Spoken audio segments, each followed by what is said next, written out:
I'd like to say a few words about Charles Davidson.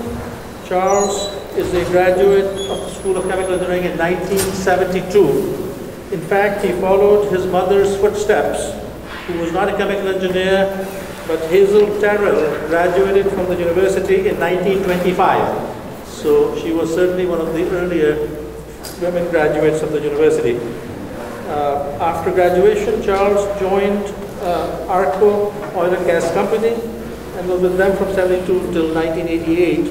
And later, with that same company, was in ARCO Alaska and was the senior vice president for the Eastern District for the years 1992-93. Now, the year 1993 was an interesting one because he was a member of an executive team that formed what was called Vastar Resources, and he joined with that team to form that as an offshoot of ARCO, and was in fact the president and CEO of that Vastar Resources during 1997 to 2000. And in 2000, then he joined the present firm that he's with, Noble Energy, as president, CEO, and chairman of the board, and he's been in these positions since the year 2000. A word about Noble Energy itself. It's one of the leading independent energy companies. It's engaged in exploration and production of oil and natural gas. In 2010, for example, its assets were $13 billion, revenue sales of $3 billion, and this is the important point, the income was $725 million. Now, if you just make some arithmetic, it is a 24% income on the sales. We should all invest in Noble Energy. I'd like to do that.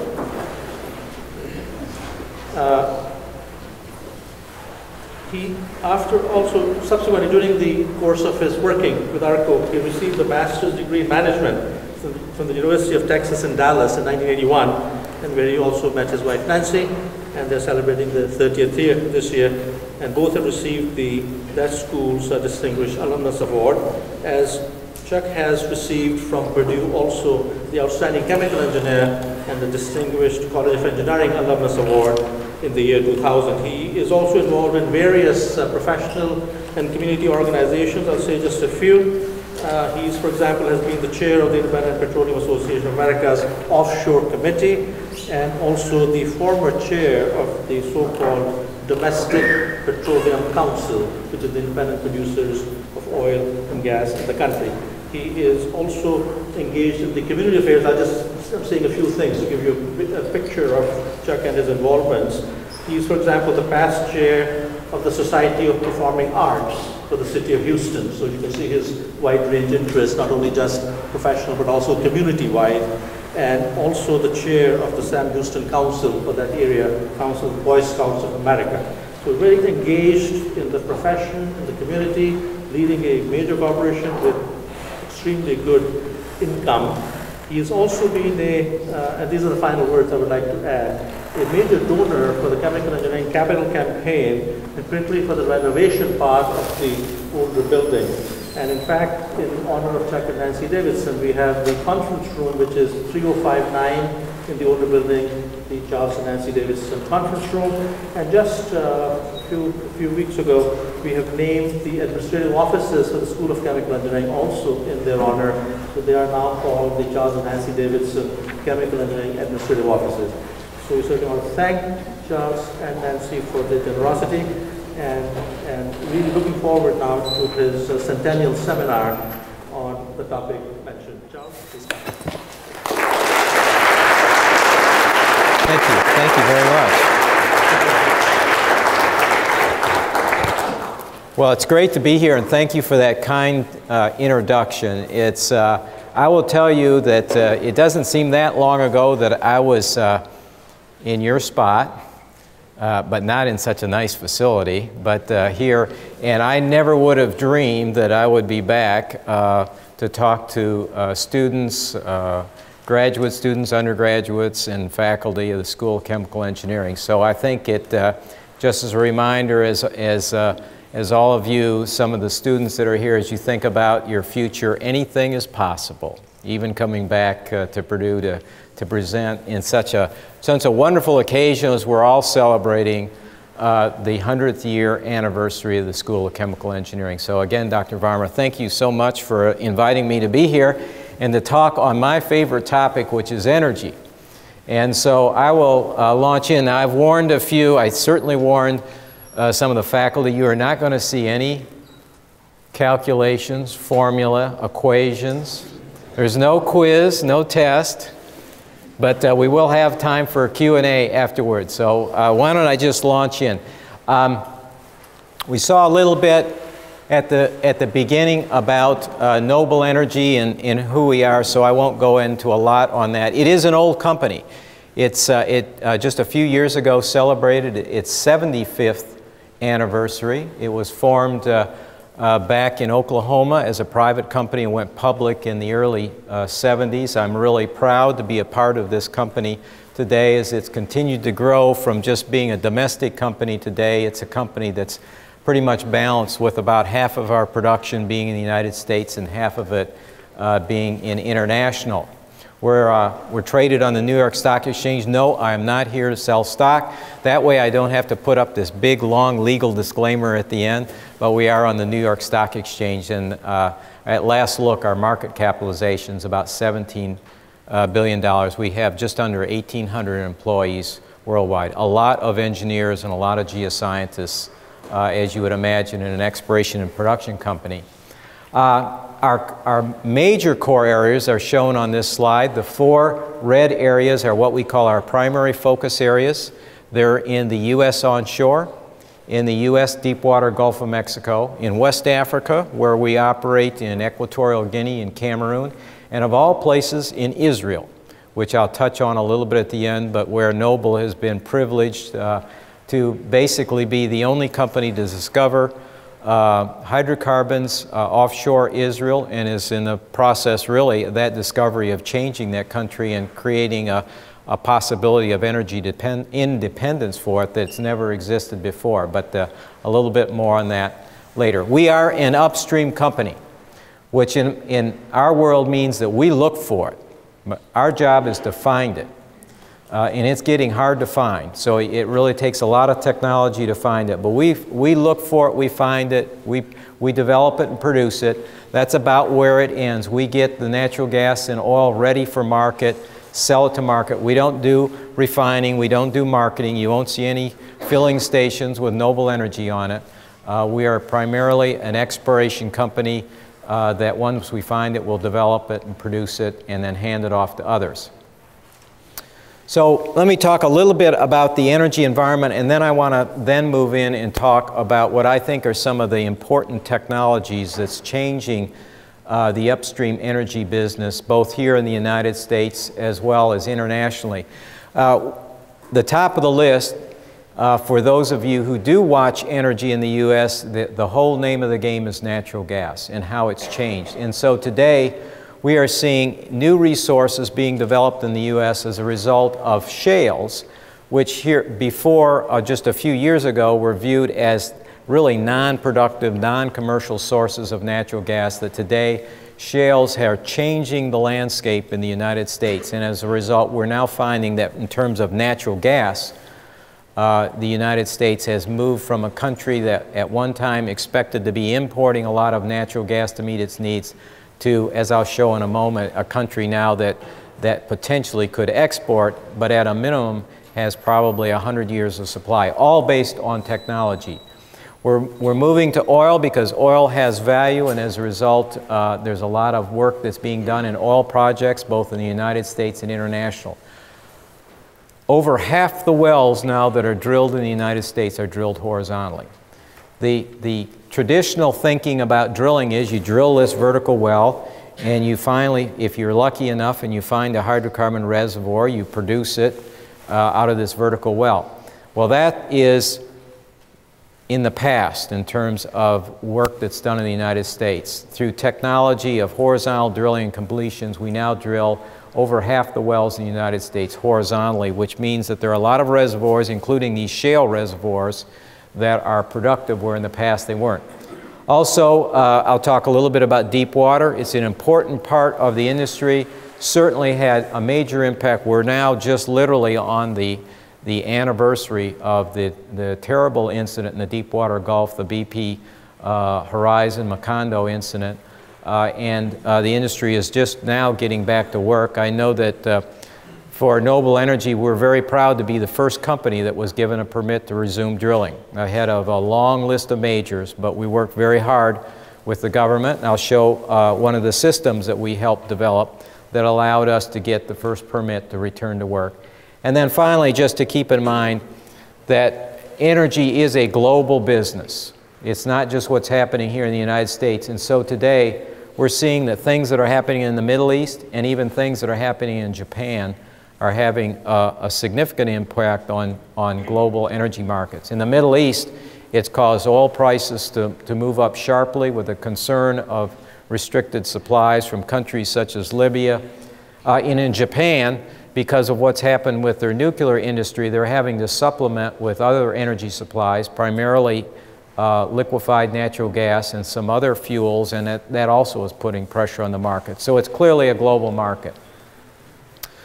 So as we go from, and we look at things, we've seen a lot of headlines, certainly for people like myself that study the news, but we're seeing U.S. gas fields that have been transformed many times because of horizontal drilling.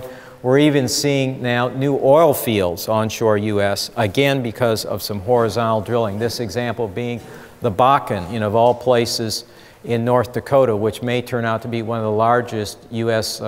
Onshore fields developed in recent years, where just a few years ago it was viewed as uncommercial, and now is viewed as perhaps holding recoverable resources of several billion barrels of oil. We don't have to be reminded about commodity prices, but there was something I wanted to show here to give as an example. This shows commodity prices, natural gas, crude oil, and two kinds of crude oils. Crude oil traded in the United States called West Texas Intermediate, and another crude oil that's called Brent, that's basically tied to a North Sea oil. And there's a difference there. But one thing you can see is you go back to 2008, we have very high prices of both oil and natural gas, record prices for those commodities. The recession hit, and demand for energy dropped, and those prices fell. Now, there's not very many businesses can continue on when they see their primary product, the price of it, drop more than in half in the course of just a few months. But that's what's happened when we saw oil going from over $140 a barrel to around $40 a barrel in just a short period of time. What's important that I think is a message in this slide to look forward is to what's happened with oil and natural gas prices since the bottom of the recession. We see oil prices moving back up. In fact, West Texas Intermediate today is at right around $110 a barrel, and Brent is actually over close to 125. And the reason is Libya and some of the other things that are happening in the Middle East has actually put more pressure on some of the international oil prices than on the U.S. oil prices. But look what's happened on natural gas. It's gone basically nowhere. And it's today priced at about $4.50. On an energy equivalent basis, natural gas is priced about 25% of what oil is, which I think creates tremendous opportunities for this country, because imagine going and filling up your car at $1.39 rather than $4. But that's the kind of potential that may exist here, especially if we're successful in moving more natural gas into the transportation sector.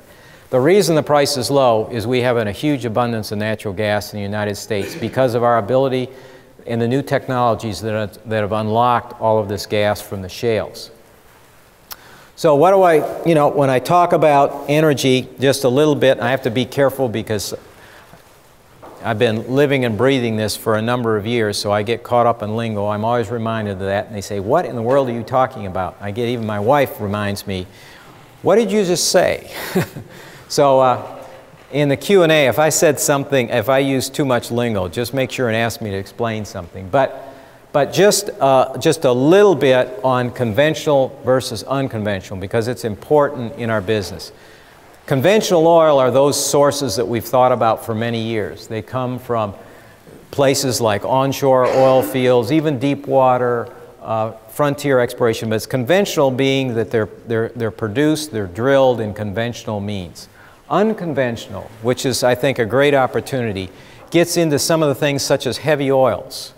Mentioned there bitumen, some of the extra heavy oils from Canada and Venezuela. That's where new technology is really starting to unlock these resources, and there's some huge resources there. Also coal to liquids and gas to liquids, some of the things that the School of Chemical Engineering is focused on some of its research as well. On the gas side, you've got conventional gas from legacy fields, and in today's nomenclature, unconventional usually means gas from shales, gas from some things such as tight reservoirs or coal bed methane. You can actually produce gas out of coal seams, and all of that is being developed as we go forward. So where are we on energy? I'm not a proponent of so-called peak oil. I believe we have a lot of energy in the world, and if you start out and you look at global conventional and you look at the third bar down from the top, it's this bar that's right here. And just to give you an idea of what is being shown here, this bar represents in billions of barrels, so that's a little over 1.1 trillion barrels have been produced through the end of 2009 globally from conventional. This is what's projected to be produced through 2035. This is what today is estimated to be the proven global resources, and this is what is estimated to be the total recoverable global conventional oil resources. So if you just look at that, we probably just on that chart have perhaps at least 80 more years of supply of oil. And the reason that I believe that's more than enough is one, this is not the end of the story. This is just a snapshot of what we see today. Two is I'm going to show you another slide of the unconventional global oil resources, and that presents a whole different picture. And then finally, I think we all believe that we will become more and more efficient in using energy going forward, and at some point, the absolute use of energy will start to decline as the efficiency catches up. The unfortunate thing, it takes a long time to replace things like our fleets of vehicles that turn over very slowly.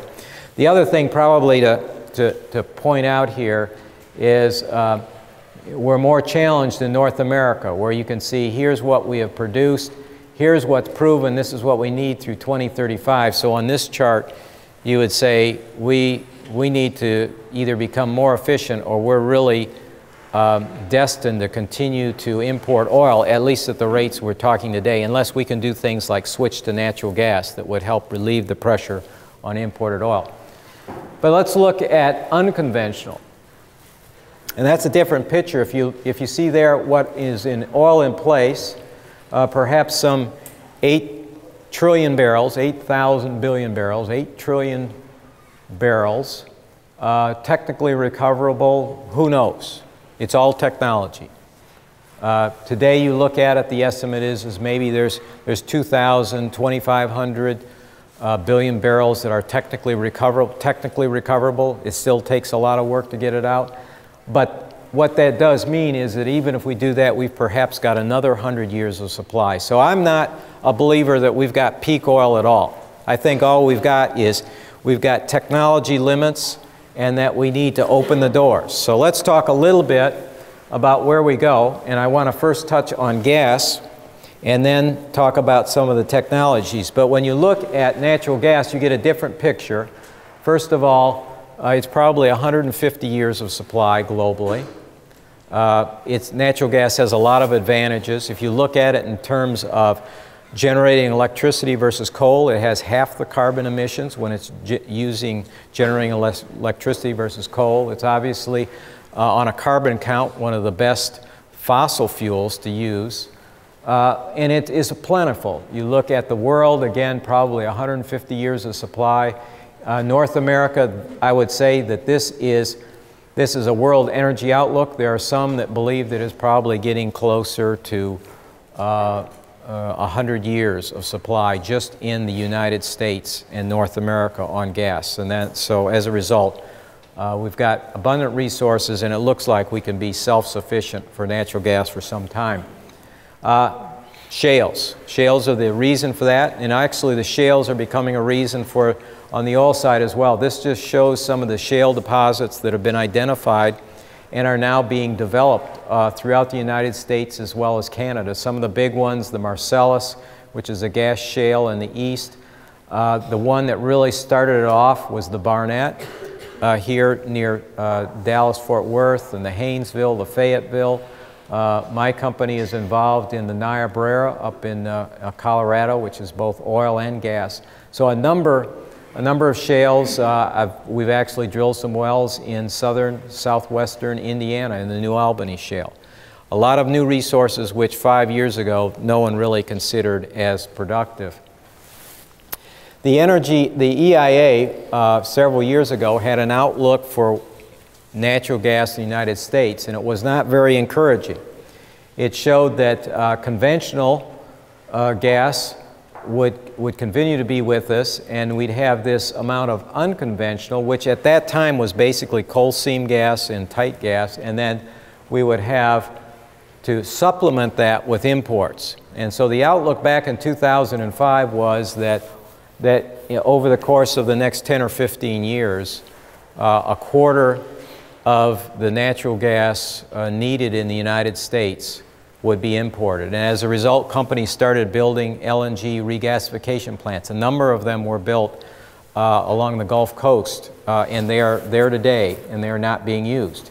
Because what happened, if you fast forward to just the one that was put out recently by the same agency, is that the unconventional shales have suddenly blossomed, and now the projection is that we'll only need about 1% of our natural gas being imported, and all the rest will be made up primarily from unconventional. We still have got unconventional tight and coal bed methane, but the big chunk here is this unconventional shale wedge that didn't exist just a few years ago. All driven by technology, exploration technology, drilling and completion technology.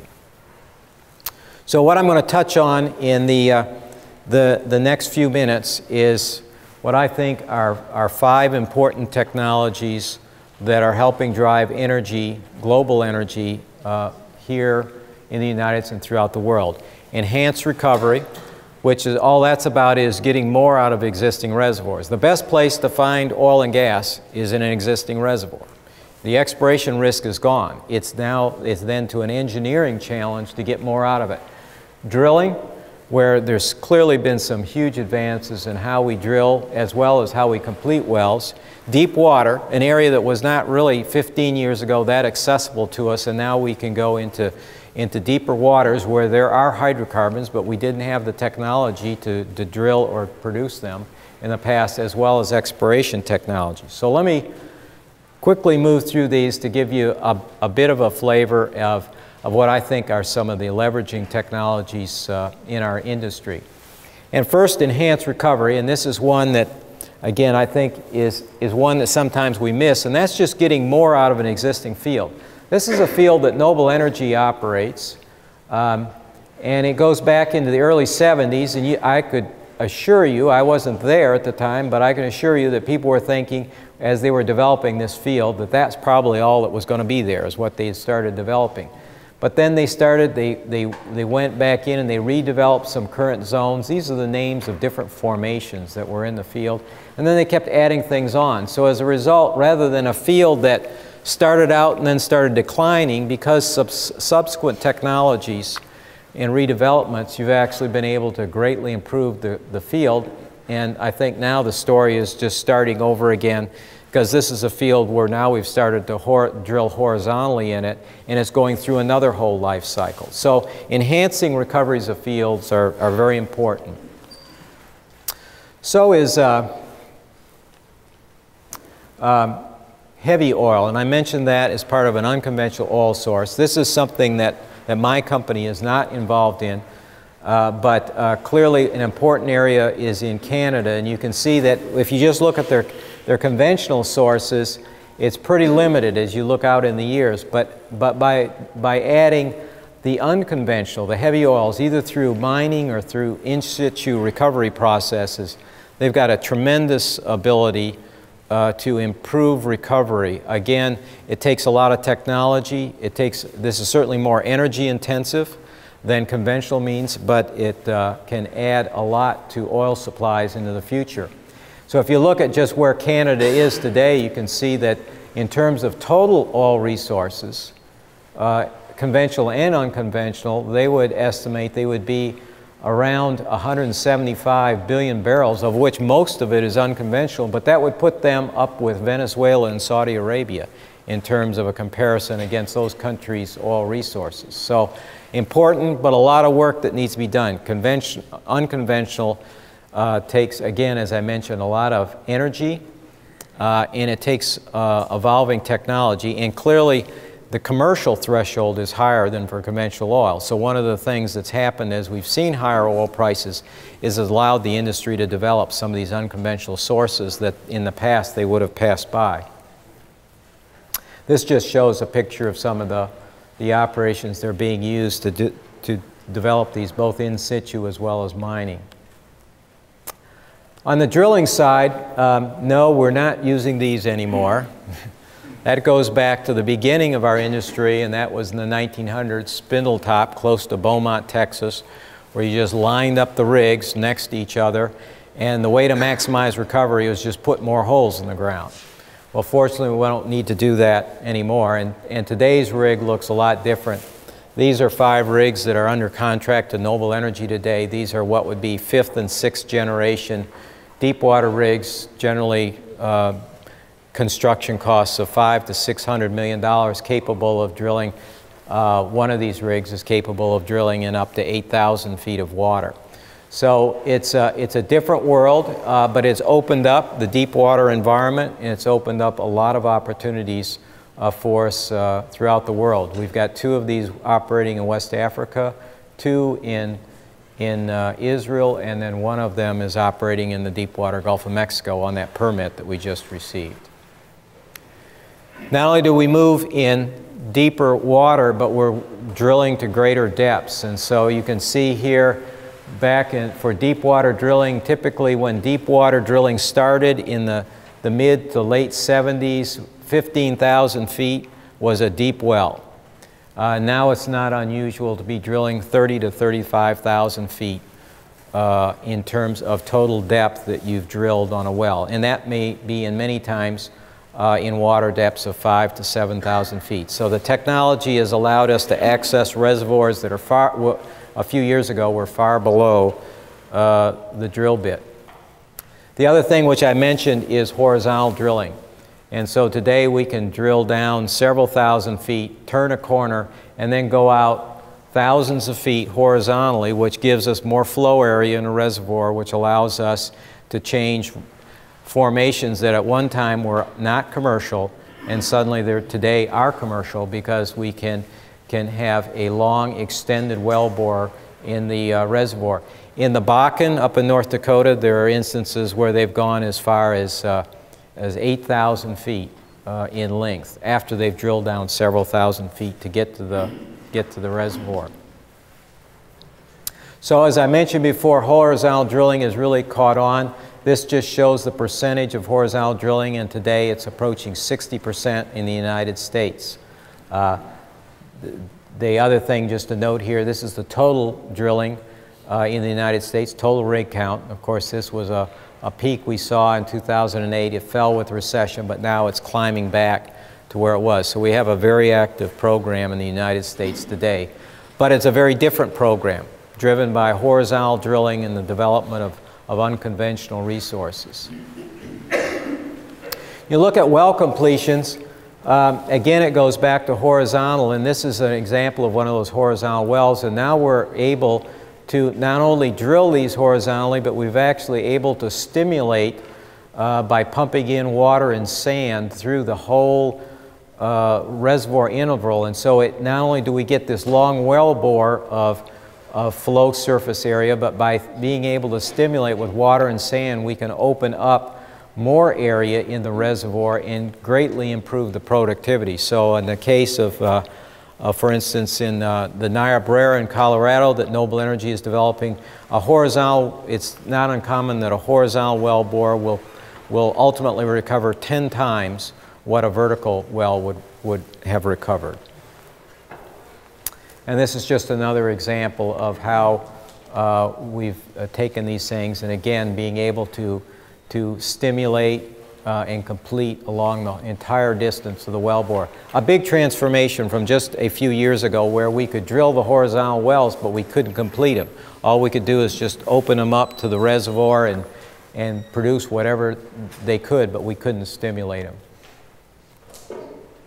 And that just shows an example of a production of a horizontal well. This is a typical vertical well. These are some of the better horizontal wells. So it not only improves the overall recovery, this is the ultimate recovery of each of these wells, but it obviously improves the flow rates initially, which improves the returns of the projects. So we go to deep water, and so we've shown that we can drill in deep water, but how in the world do we produce things at 5,000 or 6,000 feet? So I included some examples from our own portfolio.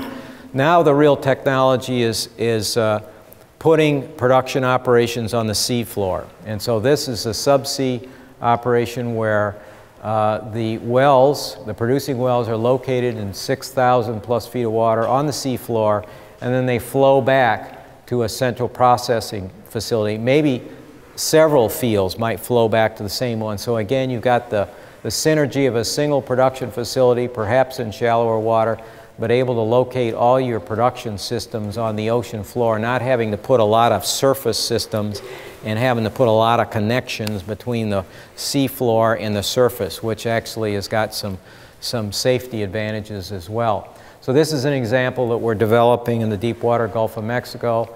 This is one that we're developing in Israel, where we're laying out a whole field and then flowing it a long distance to a fixed platform here. Another one that we're doing in West Africa, where we're actually taking a ship, a converted oil tanker, and it's being used to process oil that's produced through these subsea systems. It processes the oil, stores it on the ship, and then other ships come to pick up the oil and transport it, never having to take it to an onshore location. Everything can be operated from offshore. Again, opening up a lot of new opportunities in the international arena. And the final example, this is again in West Africa, where we've got a combination where part of the field is in deep water, so we develop it using subsea systems, flow line it back to the shallow water portion of the field where we can process it on fixed platforms.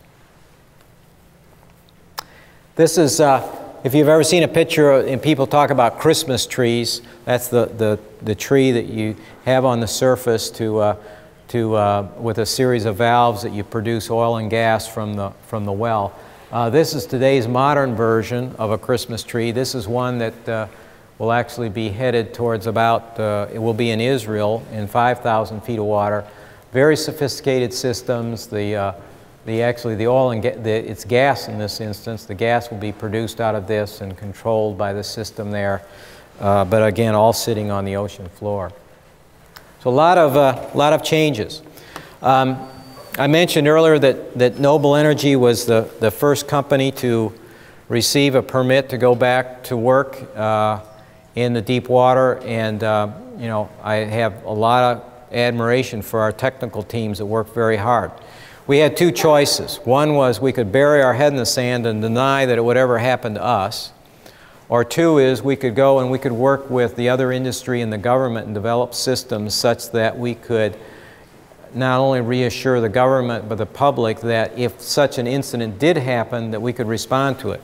So this is a system that's in place now that is available. This one has been developed by a company called Helix, along with today about 25 other companies, including Noble.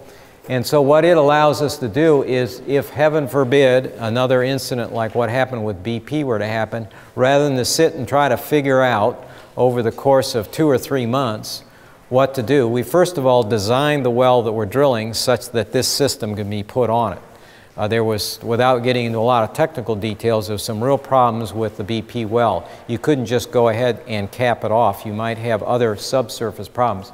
But the wells now are designed that you can bring in a capping tree to put it in, and do that in a course of days rather than weeks or months.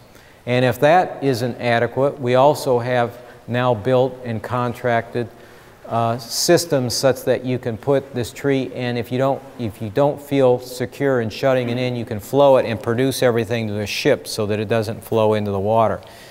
This, along with a number of other systems, the application for this particular well was over 2,400 pages long. A lot of documentation just on things like what would be the maximum flow rate in a blowout. It was actually a Purdue engineer that early on recognized that that well was flowing at a much higher rate than what was being estimated. And today, just the flow calculations for our permit were 900 pages long to go through and truly understand what's the flow possibilities. And then, most importantly, be able to design these systems and design the well so that you can handle it. So a lot has happened. It's not just that the industry has sat by and waited till somebody finally gave them a permit, at least not in our case. We have spent the last year developing a number of systems and increasing the capability to improve the safety, which I think is just critical. I'll finish up on exploration and then I'll open it up for questions. And exploration is probably a little bit foreign. This is the hard part for me as a chemical engineer. This does not come natural. It's a part of the business that's driven by geophysics and geology, understanding really how oil and gas was created back millions of years. And some of the people that are explorationists are true artists. They're scientists as well as artists in terms of being able to envision how these systems come together. This is a field that we discovered in the deepwater Gulf of Mexico. It's called Gunflint, and it's a challenging one. It's in 6,000 feet of water. It's 29,000 feet below the surface of the water. It's very large, could be up to 500 million barrels in size, but it's very complex. It's a subsalt reservoir, which means that not only are you drilling through all these sediments, but you've got salt surfaces, and then you have to drill below it. One of the most complicated things that you can look for in our world. And I would say that 10 years ago, it was almost impossible to explore subsalt because the two things, we didn't have the geophysics, but we also didn't have the computing capability to handle the amount of data that's necessary to understand these, because it is a massive, usually you're talking about supercomputer capabilities to handle the 3D seismic imaging that we get out of this. But today it's quite a different picture. We don't have a week, so I'm not going to explain this picture, but I'll try to give you an idea of what it's doing. This is a seismic image. It was actually based on a 3D seismic survey.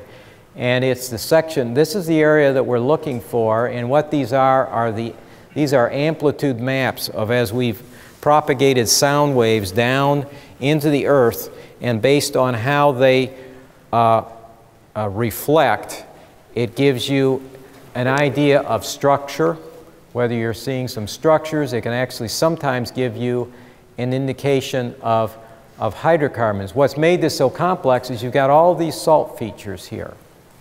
And the only way this works is if this is what's called in depth. In other words, just how is it shaped in depth? But that's not the way seismic works. It's in time.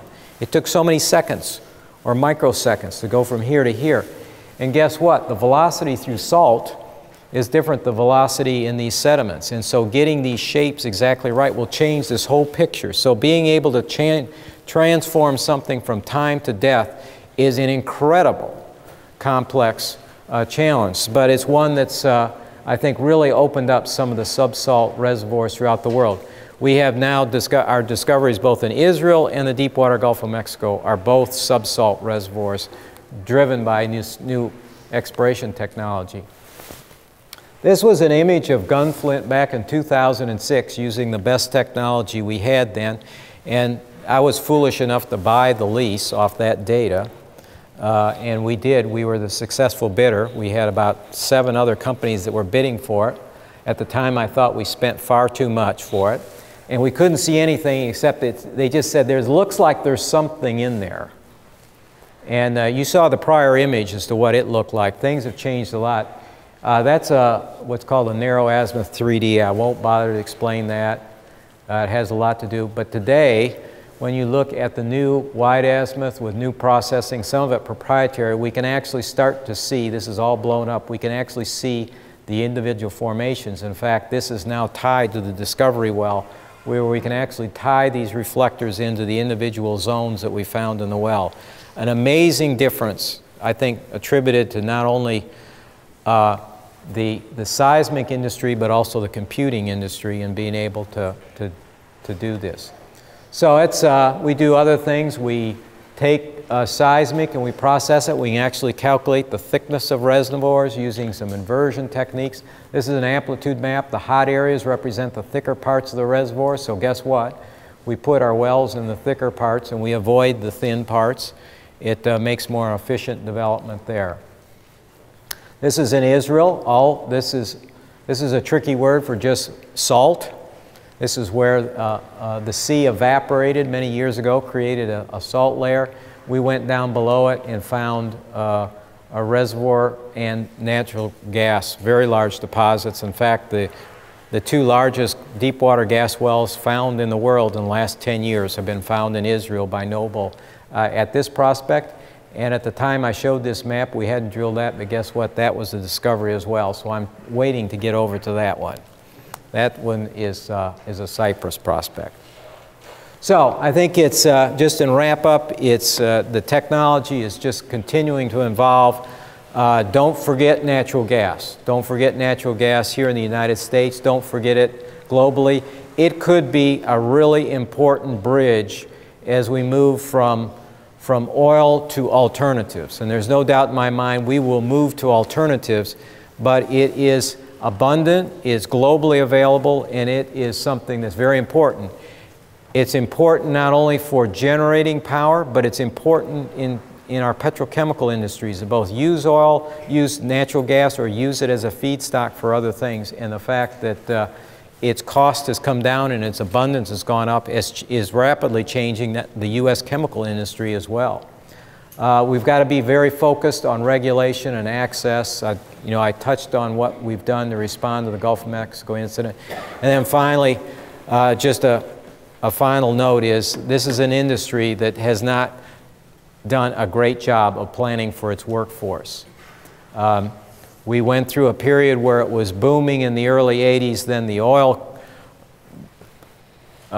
oil prices collapsed in the mid-80s, and as a result we didn't bring the people into our industry, and we are scrambling today. On the upstream side, because really between the mid-80s and the late 90s, we did not bring enough new talent in our industry to help us get over the next coming decades. And so there's a lot of opportunities in the upstream energy as we go forward. We've got a lot of catching up to do as folks like myself are getting grayer hair and that have graduated from schools 30 plus years ago are trying to decide how long are we going to stay hitched on this versus do something else. But it's something I love, and I also love being here at Purdue. So thanks so much, and I will certainly open it up for questions. Yeah.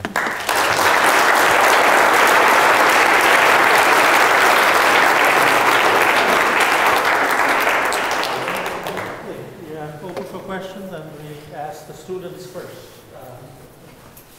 I was wondering, what was the motivation for using a tanker as a rig on the one platform? Oh yeah, on where we use that, it's called an FPSO. The reason for that is it's all self-contained and you don't have to build a lot of facilities on shore. And so by being self-contained, and I would say this is in Equatorial Guinea where it's very difficult to build new things. It's actually offshore an island. It's in deep water. So it'd be very expensive to try to transport all that oil to shore and process it and then build a facility to load tankers there. So it's actually, it's cost efficient, and in my view, it's actually safer because you avoid long transportation of oil and natural gas to shore. So it's an example of what you can do in deep water. I was just curious, you talked about horizontal drilling a lot, and they're showing a lot of pictures with 90-degree bends on the pipe. I was wondering, how do you bend the pipe and make it go where you want it to go? That's the graphic artist. They get magic like that. No, actually they can have some, it's a more gradual curve than probably is shown in the artwork, and given the scale we've got, this pipe is actually pretty flexible. So you can get it, a lot of times you may set some pipe just before you start the bend, and then you start the curvature, and you can actually work it around in a curvature. So the scale is a little different. When you start thinking about over a mile, this pipe is actually pretty flexible, so you can take it around. But it's not as sharp as what it's shown on that picture. It makes it all fit on the slide nicely, doesn't it? But it's a more gradual curve, so that it stays within the flexibility limits of the pipe. But how do you tell the cutter head to, I guess, start changing direction? That's all new technology as well. They have steerable drilling systems now, and they have remote sensors on it and we actually have logging packages so that we can tell exactly where that drill bit and that steering system is, and by controlling the hydraulics that go down to the bit, they can actually steer that assembly. And not only do they steer it to make the curve, but then as they're going out horizontally, they can steer it and keep it flat, because generally the formations will try to push it up or shove it down or move it around. So it's a combination of remote sensors that tell you exactly where you are, along with the systems that you can actually then, a lot of times through hydraulics, drive it a certain direction. Right. Do you think we can ever increase our production rates in the U.S. of oil enough to affect global oil prices?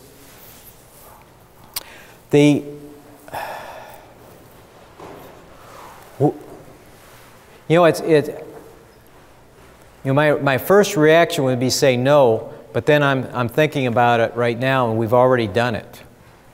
And that, in the slide I showed, if you saw that the WTI, which is the U.S. oil price, is about $10 below global prices. And the reason it's below global prices right now is we have a huge amount of supply of oil, particularly in the mid-continent. It's because of some of this, a lot of it is due to some of the shales that we're developing, and particularly the Bakken up in the Rockies. So we can maybe lower our price some against world supply, but it's very difficult with the demand that the new economies, such as China, are putting on global oil. And that's, I think, the biggest challenge we've got, is that they put so much demand on it that regardless of what the U.S. does, their growing demand for energy is having the most impact on global oil prices. So the answer is maybe we can affect it some.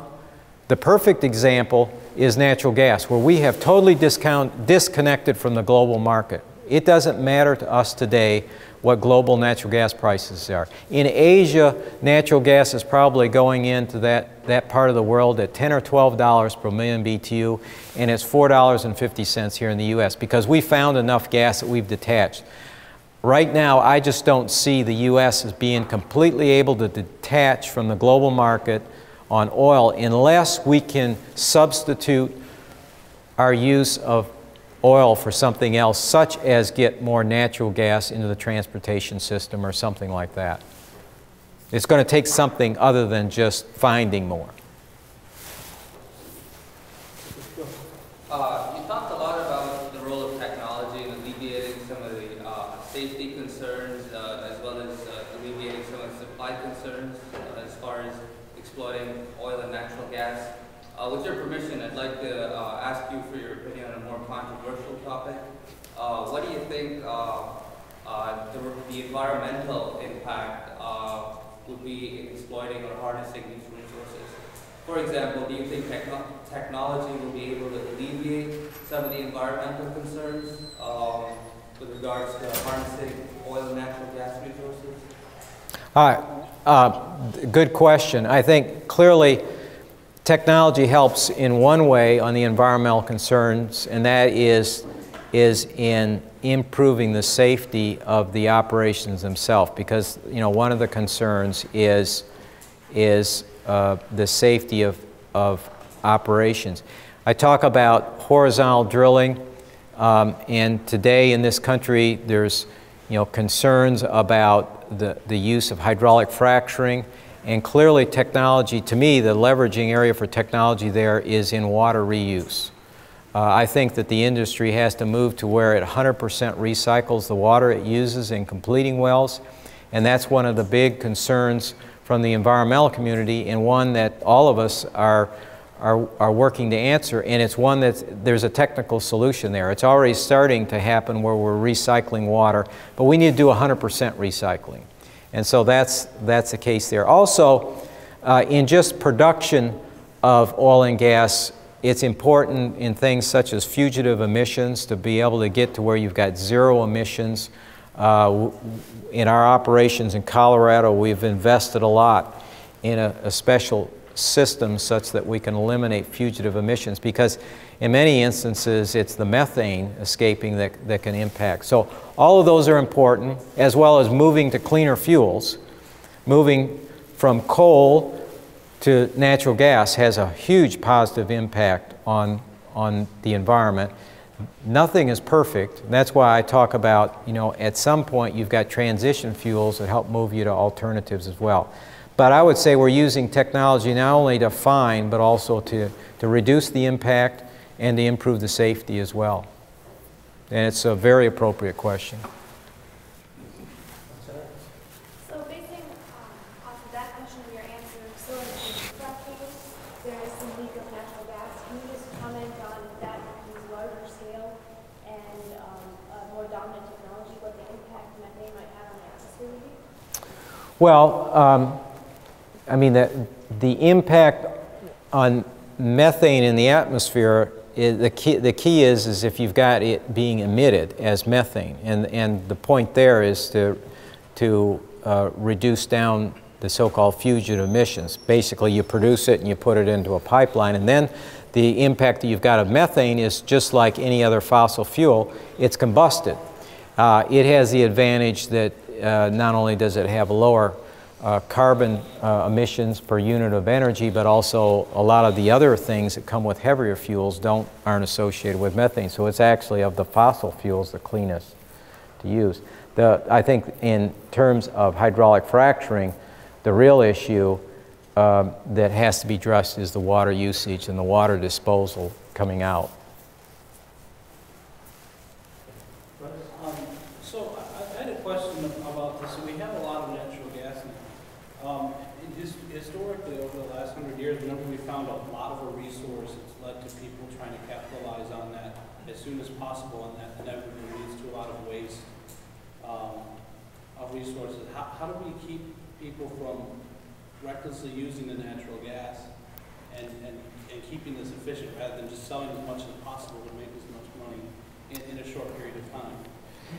Yeah, I think when you look, there was a number of years ago, there was a concern that we were running out of natural gas, and so we had some legislation. It was a Fuel Use Act that basically said, don't use it in any boilers. Now that was limited, and it was eventually eliminated. But I think that in an economy that is driven by supply and demand, right now we have such an abundance of gas that I don't think, it's hard to envision that it's going to be produced too fast or wasted, because it takes so long. Most companies have a 40 or 50-year inventory of drilling opportunities alone, so it's a very long-lived process. And the types of things that I guess I would hope that would come out of it would be some policy changes that would favor using natural gas in the most leveraging ways. That's why I'm a proponent of transportation. Probably not automobiles initially, but there are certainly heavy fleets like the local delivery trucks. This would be like the UPS trucks or those that generally stay in an area that could use natural gas, and the impact on the environment is tremendous, and they actually get a cost benefit. But we've got to get the infrastructure, and it takes some policy changes to put the infrastructure in. So a number of us in the industry are advocating putting in some of the infrastructure. One of my peers recently in Houston built and donated to the city of Houston at the Houston airport a natural gas refueling station such that all the airport vehicles could be converted to natural gas. When Noble in Israel found natural gas, it was the first gas in that country, and we started delivering it to the country, and we actually helped them build the infrastructure. We started producing in 2004, and between 2004 and last year, the emissions that were reduced as a result of using that natural gas in their power systems were the equivalent of them shutting down all their automobiles for a year. And that's over a fairly short period of time. So there's some tremendous value, but in many instances, we've got to get the infrastructure in place, and that's going to take some policy changes. And will take some investment, too. Yeah. I should add just one word here, because I go to India quite often. I'm from India originally. So in India, in the large cities, Delhi, Mumbai, etc., in the large cities, most of the taxis and city buses are all run on what's called CNG. Yep. It's compressed natural gas. So that's actually how they run. It's actually much less emissions of smoke and stuff that used to come before. Yeah. So in fact, in some parts of the world, it's going on actually, because we do not have so much in this country. I'm glad you pointed out, because actually the United States is very unique. That when you look at gas vehicles globally, as Dr. Varma pointed out, many countries are far ahead of the United States in terms of their so-called CNG fleets, or compressed natural gas fleets. In the U.S., it's almost nothing. And the reason is we've had this plentiful supply of gasoline. It's been easy. You know, in other places, gasoline prices sometimes for taxation reasons have been higher, and it's driven the use of alternatives. And so it may be time for change. Yeah. My question is about the potential job opportunities in global energy. So is global energy hiring any PhD or master's student with a global energy degree this year? We hire some every year, generally BS and MS, and we hire chemical and petroleum. This is because we're located in Texas. We don't, even with my influence, I can't direct everywhere we recruit, so I don't think we have a recruiters at Purdue, but we do have a broad band, and it's a nobleenergyinc.com. Thank you. Let's thank Davidson for the survey.